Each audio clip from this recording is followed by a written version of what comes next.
আসসালামু আলাইকুম রহমতুল্লাহ। সম্মানিত ভিউয়ার্স, আপনারা দেখতে পাচ্ছেন যে আমার এই ছাগলের বাচ্চাটা অর্থাৎ খাসির বাচ্চা, এর পেটে প্রচুর পরিমাণে গ্যাস হয়েছে, যার কারণে আমি এর মুখের মধ্যে একটা আম গাছের ডাল মুখের মধ্যে বেঁধে দিয়েছি।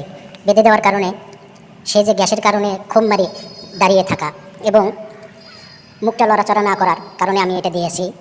তো দেখেন, এটা দেওয়ার পরে এটা দেওয়ার সাথে সাথে সে এটাকে খোলানোর জন্য তার মুখটা লড়াইতেছে এবং এই মুখ লড়ানোর কারণে তার পেটের অনেকগুলো গ্যাস বের হয়ে যাবে, সে অনেকটা সুস্থ হয়ে যাবে।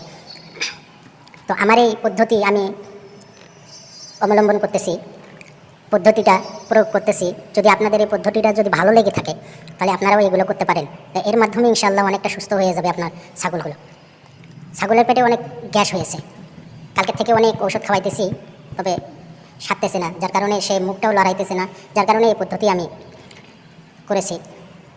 তো আমার এই ভিডিওটি যদি আপনাদের যদি ভালো লেগে থাকে আমার চ্যানেলটি সাবস্ক্রাইব করবেন এবং নতুন নতুন ভিডিও পেতে সাবস্ক্রাইব করবেন, লাইক দেবেন, ইনশাআল্লাহ কমেন্ট করে জানাবেন যে আমার এই পদ্ধতিটা আপনাদের কেমন লেগেছে। ইনশাআল্লাহ সাবস্ক্রাইব করে আমার পাশে থাকবেন এবং দেখতে থাকেন।